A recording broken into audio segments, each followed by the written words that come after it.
sure used to be.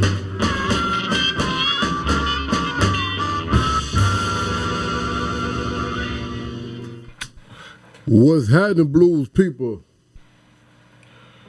You are still tuned into Jack Dappa Blues on WFDU HD2. And now for a segment that is very dear to my heart because, as you all know, when I speak about the blues, it's not just the music or the instrument or the songs, but it's the people that make up the culture and the heritage. And one thing that is there's a lot of things going on in our community that unfortunately has been repetitive for a long time. So I dedicate this half hour of every show to the people that take action and have solutions in combating this blues in our community.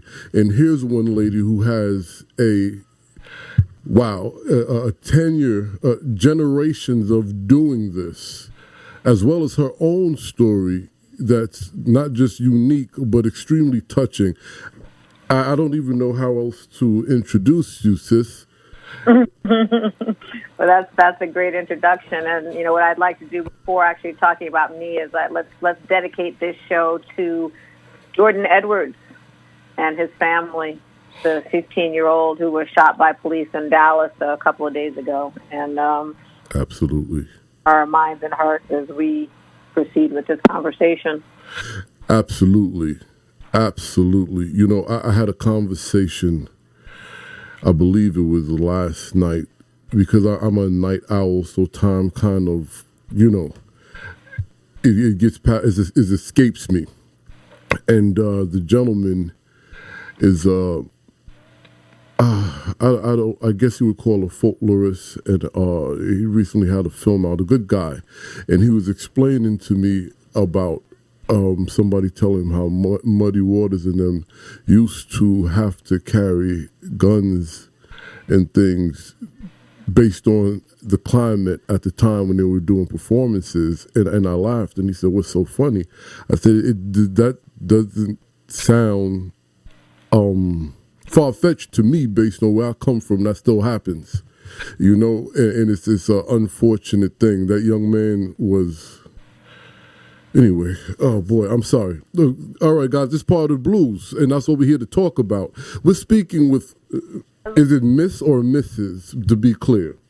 Ms. I guess it's Ms. or Miss, whatever. I got it. Well, you know, I just want to be clear. Ms. Seanne N. Murray, activist, author, designer, futurist, social entrepreneur, host, ninja, and producer. Let's talk about it, sis, because you work to try to eradicate situations like that, correct? Yes. I have a movement. The movement is called StopStuff, and it's exactly what it says, StopStuff, joining together to come up with innovative solutions and ideas to stop stuff that we can all agree that we don't want.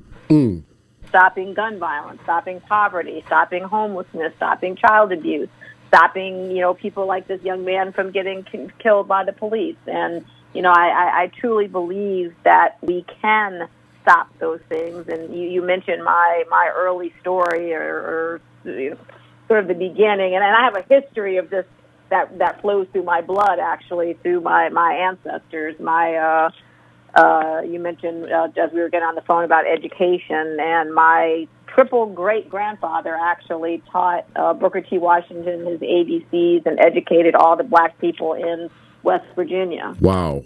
A grandmother who created the Michigan Institute for Child Development and had 7 campuses in Detroit before she died, which were educating kids from 1st grade through 12th grade, taking them on trips around the world, doing things that, you know, so-called charter schools do today. I have a father who started off, you know, as a social worker and then became, you know, a very successful businessman. I have a mother who's been in, you know, guidance counseling and teaching, you know, for her entire life. So, you know, what I'm doing right now, I did not know that I was going to do this, but it is my calling. It is my vocation. It is the reason that I am here, and the reason that I am here is to change the world and to save lives and empower other people to do exactly the same thing. Well, I'm happy you said that, because I read here that you look to build this. Was it 1 million entrepreneurs? Am I correct? Million leaders, activists, and social entrepreneurs. So empower people. Our motto for StopStuff is be yourself, change the world, because everything starts with you. Everything starts with you. You have to know who you are. You have to understand yourself. You have to love yourself completely and fully. And once you do that, and we need help. That doesn't happen naturally for all of us. Some of us are lucky or maybe raised in circumstances that makes it easy, but most of us, that takes a lot of hard work to get to that point where we become fully self-actualized. But once we do, then we can step into our destiny here on this planet, which I believe for everyone is in some way, shape, or form to positively impact people. That is our job. Well, first and foremost, I 100% agree with you. So I would like to ask you, what are some of the things you do in regards of getting out this message and encouraging and even training folk? Sure. Well, in terms of getting it out, I do things like what we're doing right now. Talk to as many people as possible and get the word out. And what I've done is I've created a brand around StopStuff. So, the kind of the backstory of when the brand first came about is I met Jerry Levin, who was the CEO of Time Warner, and who, he created HBO Boxing and the Madonna book and People magazine. I mean, he really created media as we know it today. The things that we take for granted are the things that he designed and created and put out there. At the time when he was the CEO of Time Warner, his son was a school teacher in New York, and his son was bound and shot in the head and murdered. Oh, my goodness. Yes, and that completely changed Jerry's life. And I met Jerry out here actually in Los Angeles, and we met and just had this immediate bonded connection, and he shared the story with me of his son. His son's name is Jonathan. I always try to say, the names of people who have died if I know them, because I think it's important to give them that honor. Absolutely. That honor. And I learned through him that, when you lose a child to gun violence, there is no recovery. There is no day that gets better. There is no forgetting. There is no numbing the pain. It's something that you live with every single day. And when I understood that through him, and he was the first person I'd ever met that was directly impacted by gun violence. Wow. Commitment to him literally that day, face to face that day. I made a commitment to him that I would do something to stop gun violence. It's intolerable. Well, I have to ask you a question. With that being said, that's a great setup, right? Because first and foremost, just to be clear to the audience, gun violence is everywhere. But for me, I'm speaking to a specific group of people because that's who I'm working to try to help, right? Yeah, you're getting to the black people. That's right. About Jordan, I mean, black teens are 21 times more likely than white teens to get shot and killed by the police. It's just a fact. That's a fact that we live with. So every black boy's life literally hangs in the balance on a daily basis. That's the blues right there. And it's unfortunate, and I'm not saying that to be cliche. It's just unfortunate we have the same story going on for over a few hundred years.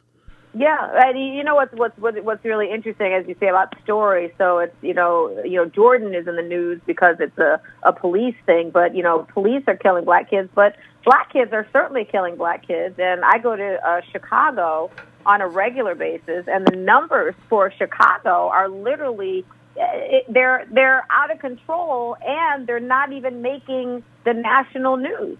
So right now in Chicago, what's today, May 3rd? Yes. 3rd, there have been 1,064 people shot in Chicago from the beginning of the year.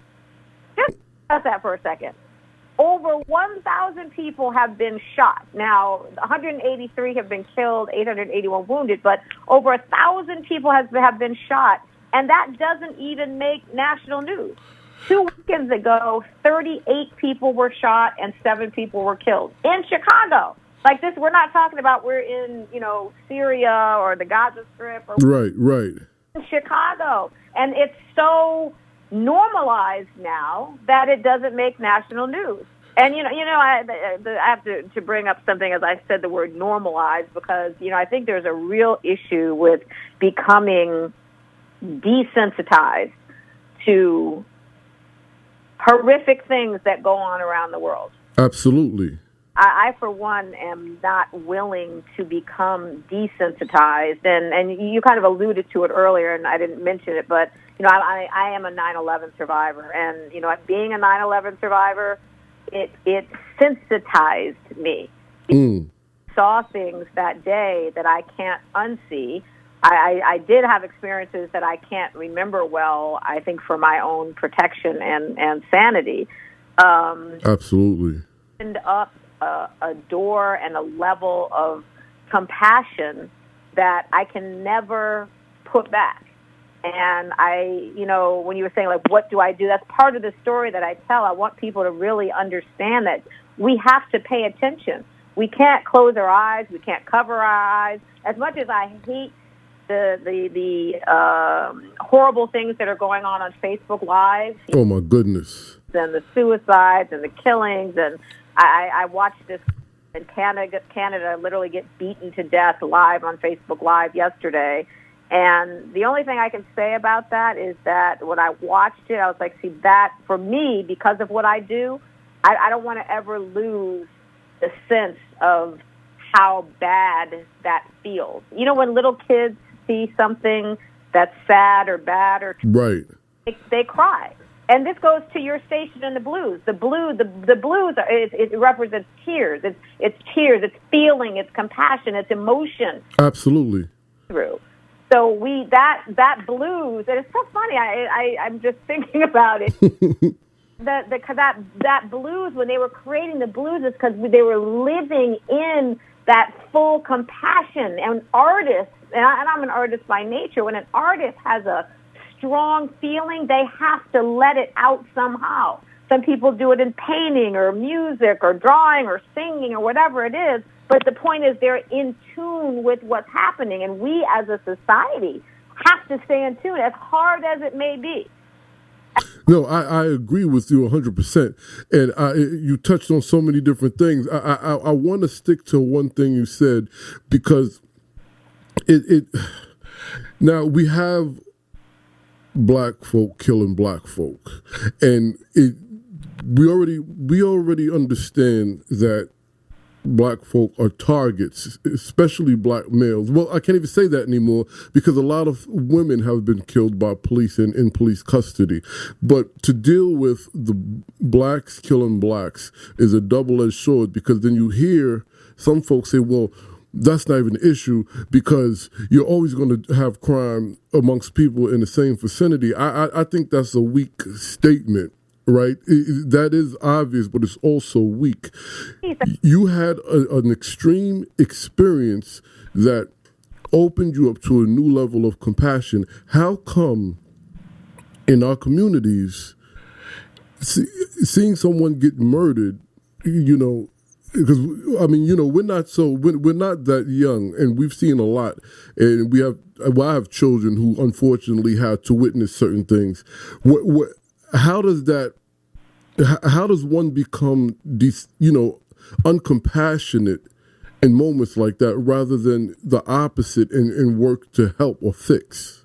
Yeah, well, I think that's very difficult in the black community because we have seen so much.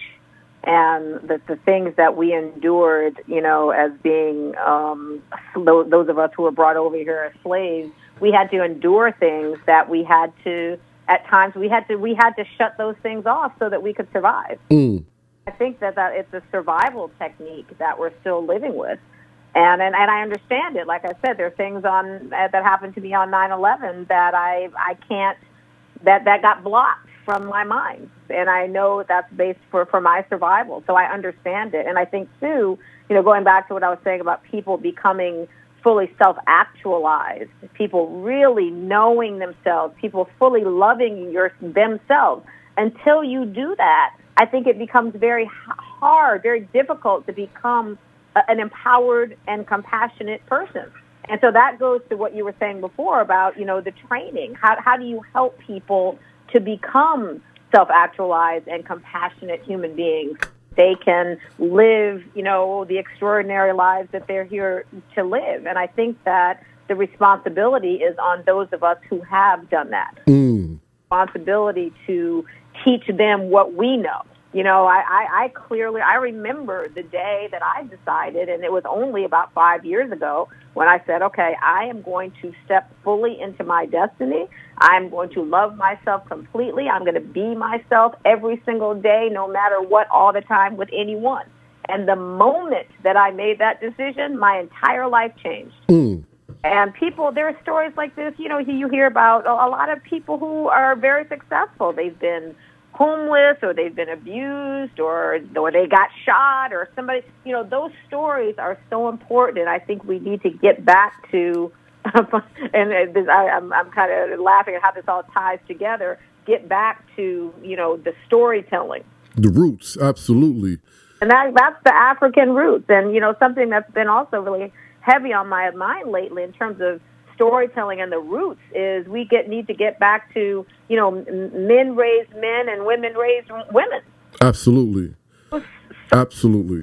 Are so important because women, we can teach each other how to be women through our own experience, as can men. And that is, in terms of this gun violence and young black boys, and some of the things I'm working on right now are specifically I want black men, particularly black men who are visible, to step up, right? Yeah.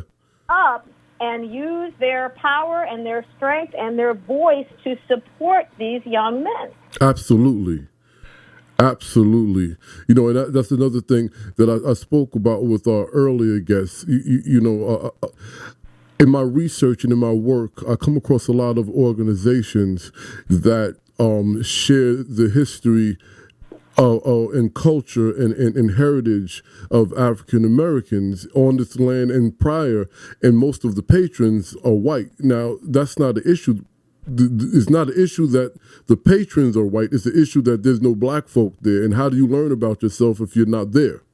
Yeah, well, how do you learn about a lot of things? It's like, I don't know are you familiar with who Mansa Musa is? Yes. Okay, so, how many people do you talk to that do not know who Mansa Musa is? And let's tell your audience, in case there's anyone who doesn't, Mansa Musa was a Malian king in the 1300s, and he is the richest human being to have ever lived. Yes. Ever. So he's number one. The Rothschild family is number two. Warren Buffett is number 26. Well, I would go as far as saying King Solomon might have been one or two, then the Rothschild, but I get it. Yeah, no, I hear you. I hear that. Well, you know what? Because I have to get you back on the show because we have 10 minutes left and there's so much to cover. And I knew you would be a ball of energy. I want you to explain one thing. Activism, author, designer, futurist, a lot of these things people are aware of, right? Mm-hmm. There's something here that some of us are aware of because of what we do, but a lot of people may not be, because I believe, and correct me if I'm wrong, this pertains to the new medium of doing things, social entrepreneur. Could you explain that? Yes. So a social entrepreneur is a business person who has committed their business to positive change in the world. That's what it is. So, I didn't even get into what the business is. So, StopStuff it's an action-oriented, socially conscious apparel and entertainment enterprise. So all of the apparel and the branding, which is the STOP, which is STOP, P is an upside down backwards gun. That particular logo and brand is for stopping gun violence. And the other is STO, and the O is a world, stop stuff, stopping all kinds of things. And 15% of the proceeds actually goes to nonprofits that I've partnered with who are successfully, and key word is successful. Absolutely. Addressing these issues. And I have a background in the pharmaceutical industry, so that gives me some insight into outcomes. And StopStuff is all about outcomes. We want to show, at the end of the year, X number of dollars went to X, Y, and Z nonprofits, and here's the result. Right. So I got to say something that, may or may not be controversial, but, I look at an organization like Black Lives Matter, and Black Lives Matter has $100 million. And I would love to know what their plan is. I would love to see some outcomes. I would love to know what it is that they plan on doing with $100 million. If I may, sis, yeah. I'm waiting for that answer myself. Okay. So just saying, StopStuff, and I have enterprise, and I have a nonprofit, and, my background is business, finance, and law. There is no person better suited to do what I'm doing than me, and that's why I'm doing it. No, I hear you. I hear that 100%. And I will have to reach out to you off air about a couple of things because I run a nonprofit and I'm also a member and part of a media team for it's the oldest colored musicians union that's now a nonprofit. And someone like you would be great to come down there and if not help out, talk to the president, vice president, and the people that's part of it, because they've done a lot to get this organization back on its feet, and now it's time to get it to the next level. It's called New Amsterdam Musical Association, 112 years old. They own the brownstone, and it's something that what you're doing should come to Harlem. Oh, you do know Sonetta, who's on the air?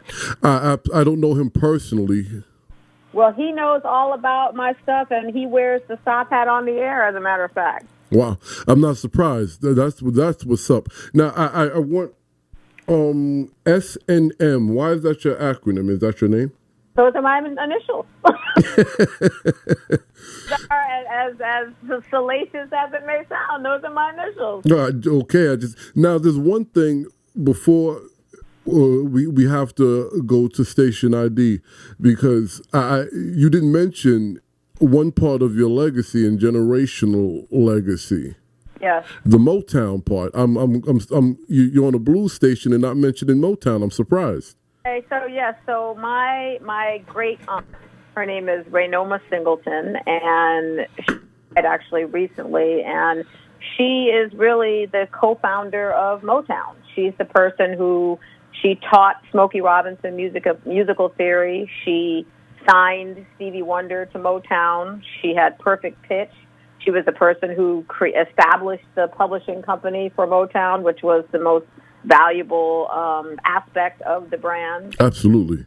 She's just, I have a legacy of very strong, powerful women in my family who are here to get things done. You know what I mean? No, I dig it. Now, could you tell the good folks what's coming up for you, where they can find you physically, on social media, the whole speed up?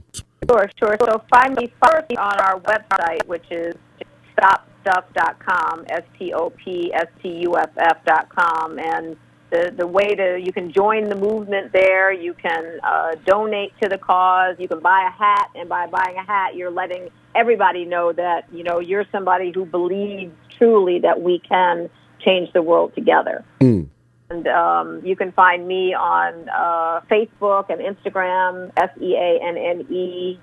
SeanneNmurray. Pretty much if you put in SeanNe, most of the time I think you'll find me.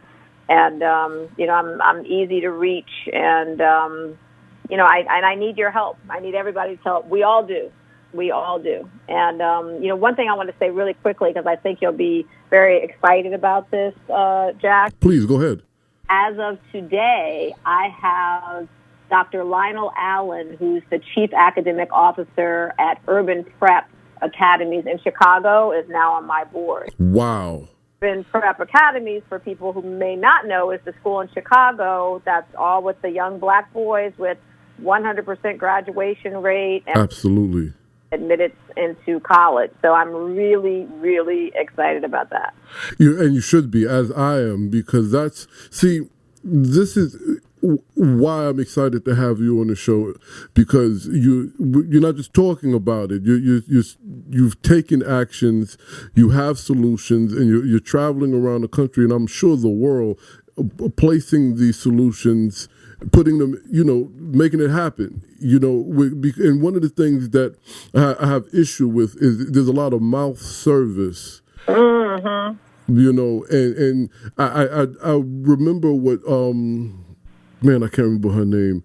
I can't remember her name, but she was in she's in Tariq Nasheed's documentary, and I listened to an interview with her, and she said somebody came up to her and asked her when the next Hidden Colors coming out, and her response was, "Brother, we done did 4. How much more do you need to know before you take action?" Mm-mm, that's right. Oh my! You see that you are speaking my language. I say it all the time, and I say, stop. Even the name StopStuff is active. Stop. To stop, you have to move, right? That's right. Stuff. So I don't want to hear any tweeting. I don't want to hear any talking. I don't want to hear any walking. I don't want to do any marches. I want to get changed. I mean, I was actually in Chicago the day they had the women's march, and Chicago had a lot of people marching, and I did not go. And you know why I didn't go? Because I was working on StopStuff. Because I was like, I could walk around and walk. I don't need to walk. That's right. What are people doing? And so I think that I've created an easy way for people to participate in the process. So if you're wearing the stop gear, first of all, you're making a statement. Money is going to nonprofits that are actually doing good around the country, and you're participating. And by the way, it makes it so easy for brands to participate. So instead of a brand being guilted into contributing to Black Lives Matter, they contribute to an organization that is actively stopping things we can all agree that we need to stop. That's what it's about. Yes, it is. In a nutshell, I thank you, and we're going to arrange to get you on here, even if you have the time to be a featured guest, so we can actually speak for the entire hour and discuss everything, the things that you're doing in more detail. Yeah, I would love to. I would love that. Thank you so much. This is amazing. I love the music and the blues and tying it into that compassion and action. That's amazing. Thank you. And thank you for all your work and giving us the honor of coming on the show and discussing what you're doing. Thank you so much. You're very welcome. Talk to you soon, sis. Talk to you soon. Bye-bye. Bye. You hear that, folks? This is what it's all about. Taking action. Make sure you look up StopStuff, because in the process of celebrating the blues, we want to stop stuff that caused the blues. Can you dig it? You're tuned into Jack Dappa Blues. Wait for the station ID. I'll be right back to continue blues, and you hear me. The digital delight of jazz and what's more on WFDU HD2, TNEC.